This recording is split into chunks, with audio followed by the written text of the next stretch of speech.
A gente está na Semana Mundial da Alergia, um período em que são intensificadas as ações para chamar atenção para esse tipo de reação do sistema imunológico.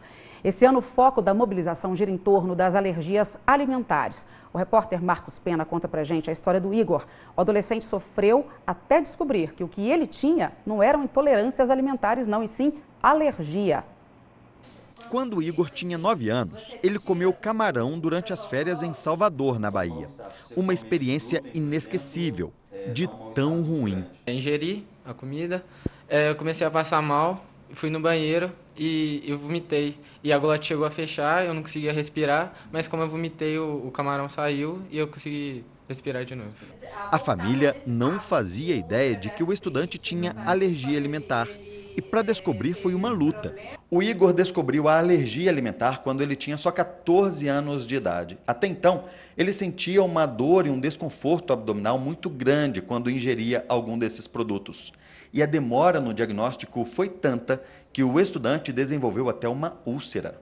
Por orientação médica, os alimentos foram divididos em 7 grupos: pão, massa e tudo que tenha farinha de trigo, leite e derivados, carne de porco, soja, frutos do mar, ovo e a categoria de nozes e amêndoas. Durante quase 3 anos, a família teve que ter uma alimentação bem restrita. Todos os nossos hábitos mudaram, né? Inclusive separar talheres para ele, e também as compras que eu vou no supermercado, passei a, por exemplo, carne de porco, que ele tem alergia, passei a não comprar ou comprar muito pouco. E o Igor teve que se adaptar. No início era muito difícil. Durante o tratamento todo é difícil, né? Porque você não pode se alimentar de algumas coisas, tem que se privar de alguns alimentos. Mas com o tempo a gente vai acostumando e acaba nem sentindo tanta falta. Teve uma vez que teve um aniversário de um amigo meu e quando fomos cantar o parabéns, o bolo tinha leite, trigo, que normalmente tem no bolo. Aí eu tive que levar um bolo separado meu, que era um bolo que não tinha glúten nem o leite. Aí tive que comer separadamente dos meus colegas. Hoje, o Igor toma 3 remédios todos os dias, por causa da alergia e das ites que ele desenvolveu ao longo da vida: gastrite, esofagite e duodenite. Todas as manifestações do processo alérgico dele, que foi uma forma de o organismo responder a isso e levou então ao aparecimento dessas doenças. Quando a Marta levava o filho ao pediatra, nunca tinha o diagnóstico certo. Eles falavam que era por causa da minha alimentação e que eu devia melhorar ela. Melhorar seria comer mais? Comer mais saudável. Mas não falava que tinha restrição ao alimento. Nunca citaram que eu poderia ter uma alergia.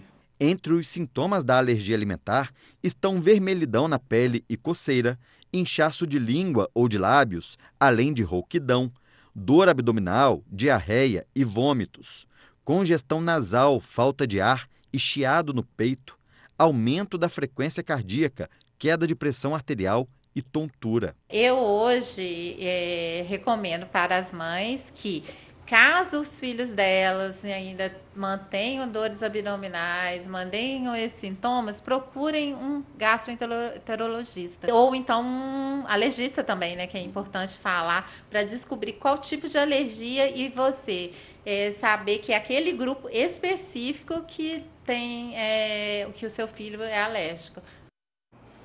Então, se você também tem dúvidas sobre alergia alimentar, pode participar do MG Responde. Mande a sua pergunta para ser respondida por um médico ao vivo. É só ligar para 3690-8866. Essa semana é dedicada a levar mais informações sobre alergia alimentar. Preciso ter cuidado com determinados tipos de alimentos.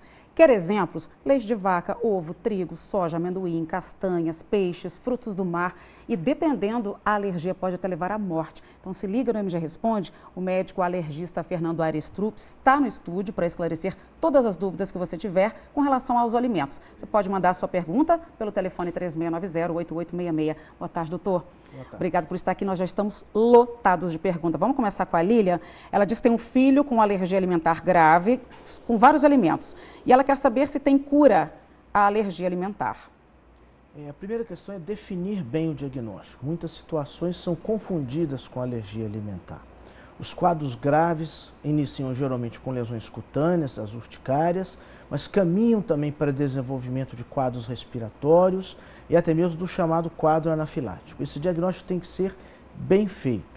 em algumas situações, alguns alimentos podem ser introduzidos futuramente, mas deve ser analisado caso a caso pelo médico alergista e imunologista. E talvez seja interessante também que aqui tem algumas dúvidas com relação à diferença entre a intolerância e a alergia.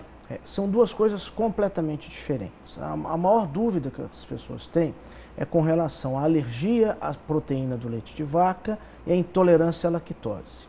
Não existe alergia a produtos que não sejam proteínas. Então, as proteínas do leite causam alergia. São 3 proteínas: alfa-lactoalbumina, beta-lactoglobulina e caseína. Lactose não é uma proteína, a lactose é um açúcar do leite. O que nós temos é uma dificuldade de digerir a lactose. Algumas pessoas têm deficiência da enzima que faz a digestão da lactose, que é a lactase. E aí ele tem uma intolerância, ele não consegue digerir.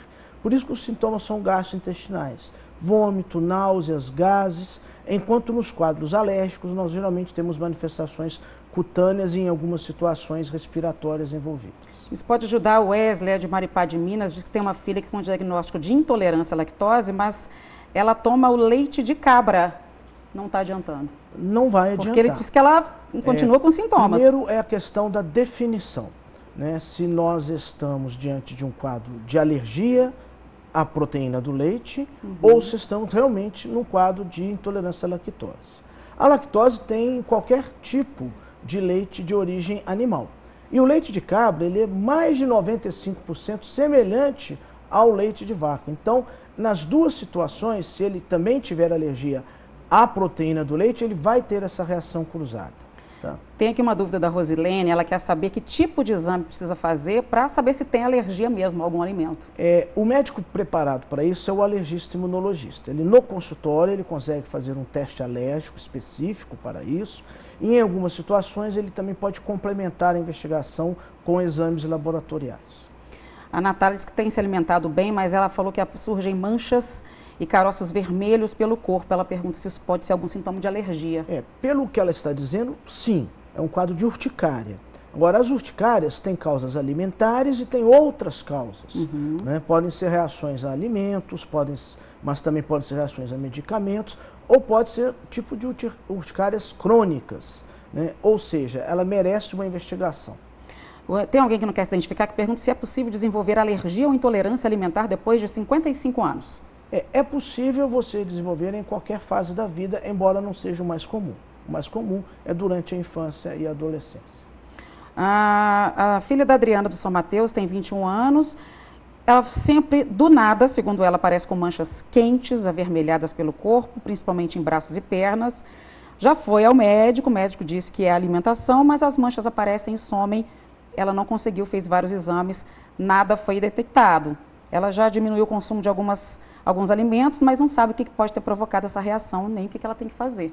Nós temos que tomar cuidado com isso, porque determinar a causa é crucial para o tratamento.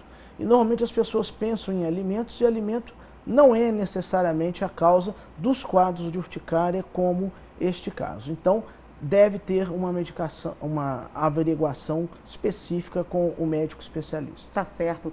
A gente vai continuar esse assunto no próximo bloco, tirando as suas dúvidas. Vamos falar também de como substituir corretamente os alimentos que causam essas alergias sem perder os nutrientes. É um instante só, até já.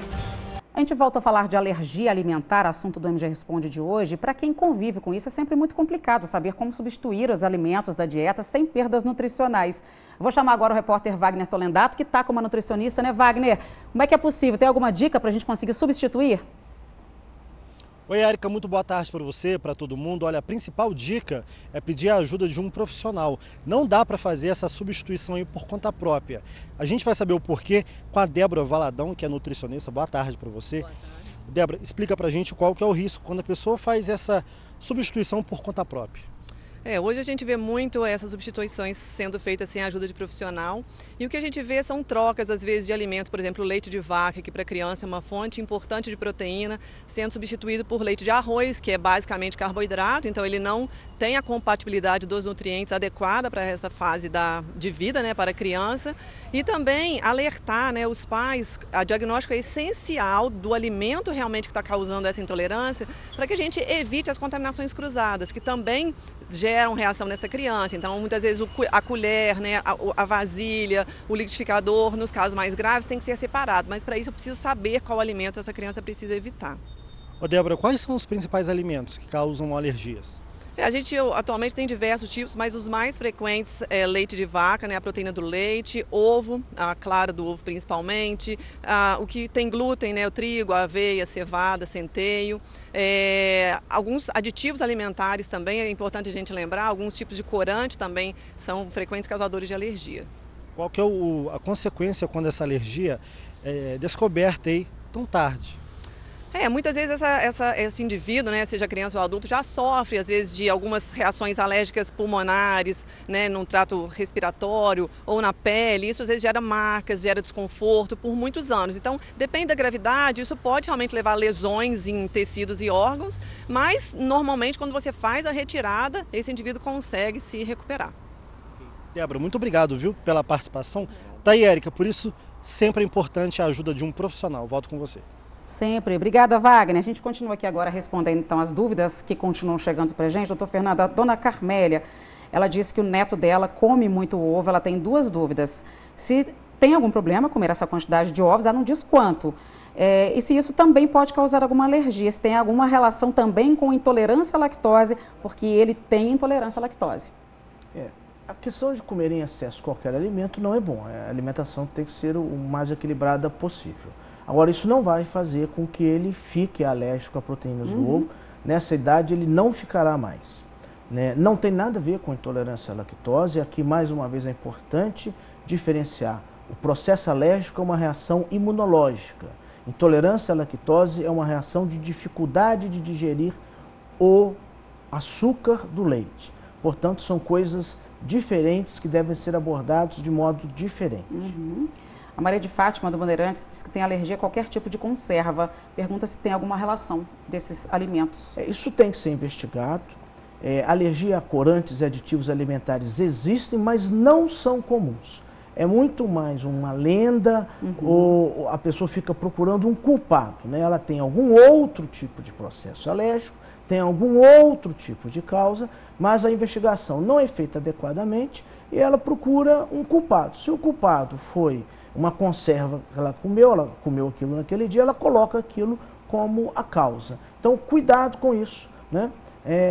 Isso pode induzir a erros importantes do ponto de vista nutricional e a pessoa socialmente também vai ser prejudicada por tirar alimentos que não deveriam ser tirados. Diarreia constante desde dezembro, uma pessoa que não quer se identificar, com dor abdominal, já foi ao médico, fez exames, nada foi identificado. Pode ser algo que esteja comendo? É a pergunta. Pode, mas diarreia é um sintoma que pode estar presente em qualquer sinal e sintoma, em qualquer quadro infeccioso, em outros tipos de doença, em doenças autoimunes. Pode ser alimentar? Pode. Então merece uma investigação adequada, exames complementares adequados, neste caso com o médico gastroenterologista e com o médico alergista imunologista.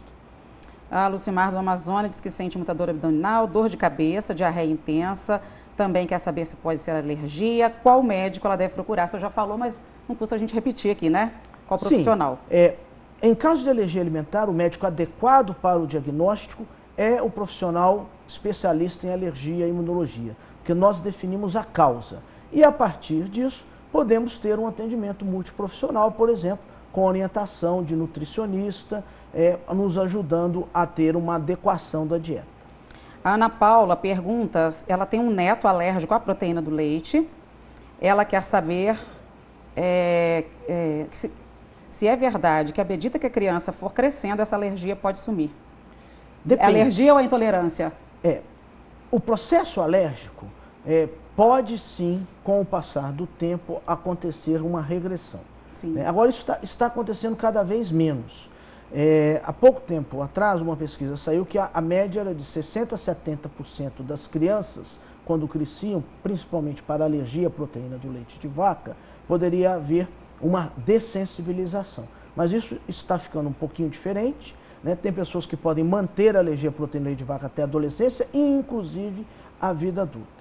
Tá certo, doutor Fernando. Muito obrigada. Obrigada a todos que participaram. Espero que tenha esclarecido as perguntas. Terça-feira que vem tem mais MG Responde. E a gente está falando dessas alergias alimentares, das intolerâncias. E esse período é de tentação para quem gosta de chocolate, doces. É que na Páscoa o apelo comercial é para os ovos de chocolate. Tá difícil resistir? E se eu te disser que pode nem ser tão difícil assim? O fato é que, de olho nesse público, as lojas já vêm se adaptando a quem tem problemas alimentares. O ovo vegano não contém açúcar. É adoçado com tâmara. Esta é a primeira vez que a loja especializada em produtos saudáveis aposta no produto. É um produto artesanal, é um produto livre de conservantes, é um produto que tem na sua composição apenas 3 ingredientes, que é um chocolate, sem derivados de animais e sem açúcar. A nossa matéria-prima, o nosso chocolate 70%, ele é adoçado com stevia e maltitol e ele é livre de derivados de animais. Além do chocolate 70, nós temos aqui pasta de amendoim integral e tâmara. O ovo de colher foi pensado para quem tem intolerância à lactose. Já o ovo proteico leva chocolate 70% cacau e whey protein, que é a proteína do soro do leite isolada. Ideal para quem quer ganhar massa muscular. É um produto que está aí no nosso quadro, no nosso mix de produtos há 2 anos e também um bombom aí com bastante aceitação social. Para quem está em casa ainda nunca experimentou, é a minha primeira vez experimentando esse ovo, vamos ver qual que é a impressão, né? E aí? Bom, e apesar do chocolate ser 70%, é doce. Não dá para falar que é um ovo tão saudável assim, né? Marcos, e aí alguns adicionais, né, para completar essas informações. Baixo em carboidrato, né? Ele é um ovo que ele pertence ao contexto do low carb, baixo carboidrato e alta gordura boa. Então você está consumindo um produto que é rico em gorduras boas, ou seja, fonte de fibras. Ele é com baixo carboidrato, um açúcar, né, natural de baixo impacto glicêmico e proteico, proteína sem sabor. A nutricionista explica que no mercado há adoçantes naturais como stevia, maltitol e eritritol, capazes de tornar os ovos de chocolate voltados a quem tem restrição alimentar mais saborosos. O nosso paladar está muito acostumado a consumir produtos extremamente açucarados, principalmente os industrializados. E aí, no momento em que você decide provar esses alimentos e gradativamente vai retirando o açúcar das suas bebidas, do seu café, né? E vai fazendo esse processo gradativo, em torno de 5 dias e retirando lentamente, você acostuma o seu paladar a consumir esses produtos com menos açúcar. E aí você começa a valorizar o sabor natural do alimento, sem precisar de ficar consumindo sempre produtos açucarados. E olha que a novidade tem atraído consumidores. No ano passado, esta loja que só vende alimentos sem glúten e sem lactose, vendeu ovos de chocolate com e sem açúcar. Mas a procura pelos produtos mais saudáveis foi tanta que este ano eles decidiram apostar apenas nos ovos sem açúcar, com adoçante natural. Mas para quem tem intolerância ao glúten, não basta ficar de olho apenas nos ingredientes. É preciso prestar atenção também na chamada contaminação cruzada. Segundo a nutricionista, isso acontece quando as partículas de glúten que ficam nas roupas, na pele ou em utensílios domésticos vão parar nos alimentos feitos para quem tem intolerância. A contaminação cruzada é a transferência de micro-organismos patógenos de um alimento que está contaminado para um que não está contaminado. Então, quando a gente vai produzir para esse público que tem intolerância ao glúten, a gente tem que pensar muito nessa contaminação.